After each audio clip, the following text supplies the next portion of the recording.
తెలంగాణలో లక్షలాది మంది రేషన్ కార్డుల కోసం అయితే ఎదురు చూస్తున్నారు.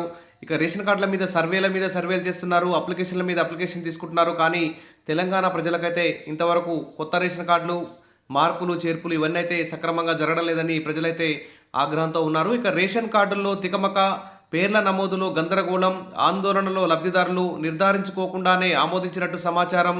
ఆందోళన అవసరం లేదంటున్న అధికారులు. ఇక్కడ రేషన్ కార్డుల్లో తికమక అయితే కనిపిస్తోంది. పేర్ల నమోదులో గందరగోళం అయితే కనిపిస్తుంది. ఇక అత్తారింట్లో కనిపించాల్సిన కోడలి పేరు పుట్టింట్లో ఉంటుంది. పుట్టింట్లో ఉండాల్సిన అల్లుడి పేరు అత్తారింట్లో నమోదవుతుంది.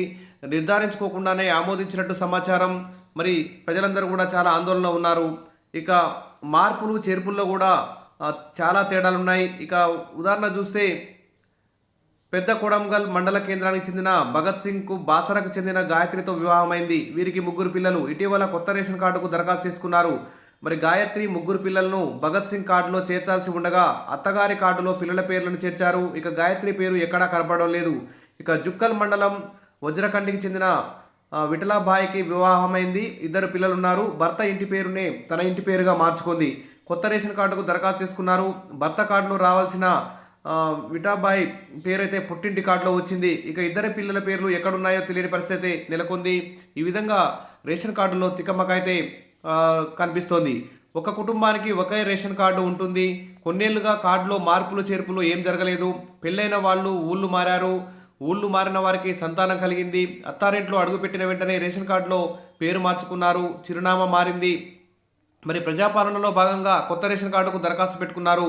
వాటిని ఇప్పుడు ఆన్లైన్ చేస్తున్నారు. ఇక రేషన్ కార్డుల్లో పేర్లు కనిపిస్తున్నాయి. ఇంతవరకు అంతా బాగానే ఉంది. కానీ కార్డుల్లో కనిపిస్తున్న పేర్లు మాత్రం తారుమారయ్యాయి. అత్తారింట్లో కనిపించాల్సిన కోడలి పేరు పుట్టింట్లో, పుట్టింట్లో కనిపించాల్సిన అల్లుడి పేరు అత్తారింట్లో దర్శనమిస్తున్నాయి. చిన్నారుల పేర్లు వాళ్ళ అమ్మమ్మల కార్డుల్లో కనిపిస్తున్నాయి. ఈ ఒక్కటే సమస్య కాదు, ఇలా అనేక కార్డుల్లో తప్పులైతే దొర్లుతున్నాయి. కాబట్టి ఖచ్చితంగా అధికారులు నిర్ధారించుకొని కార్డులు ఇష్యూ చేస్తే మంచిగా ఉండేది. ఇక రేషన్ కార్డుల్లో మార్పుల చేర్పుల కోసం దరఖాస్తు చేసుకున్నారు. మీ సేవా కేంద్రాల్లో చేసుకున్న దరఖాస్తులు రెవెన్యూ కార్యాలయంలోనే పెండింగ్లో ఉన్నాయని అధికారులు అయితే చెప్తున్నారు. ఇక ప్రజాపాలన దరఖాస్తులను మొబైల్ యాప్ ద్వారా పంచాయతీ కార్యదర్శులు నమోదు చేయనున్నారు. కొత్త కార్డు కోసం దరఖాస్తు పెట్టుకున్న వాళ్లకు గతంలో భార్యదో కార్డు నెంబర్, భర్తదో కార్డు నెంబర్ ఉంటుంది. మొబైల్ యాప్లో వివరాలు నమోదు చేయగానే అక్కడో కార్డు నెంబర్ కనిపిస్తుంది.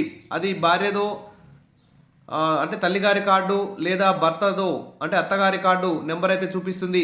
పూర్తిగా నిర్ధారించుకోకుండానే ఆమోదించడమే ఈ తప్పులకు కారణమని అధికారులు అయితే చెప్తున్నారు. ఇక ఆందోళన అవసరం లేదు. రాష్ట్ర వ్యాప్తంగా ఈ సమస్య ఉందని నిజామాబాద్ జిల్లా పౌర సరఫరాల శాఖ అధికారి మల్లికార్జున్ బాబు అయితే తెలుపుతున్నారు. మొబైల్ యాప్లో సాంకేతిక సమస్యలు వస్తున్నాయని పేర్కొన్నారు.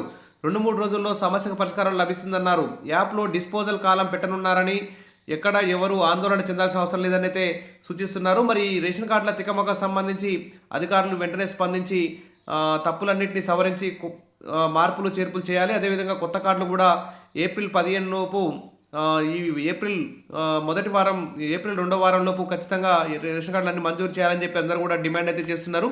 Wish all the best. మరిన్ని అప్డేట్స్ కోసం మన ఛానల్ని ఫాలో అవుతుండండి. వీడియోస్ అయితే లైక్ చేసి ఉండండి. Thank you.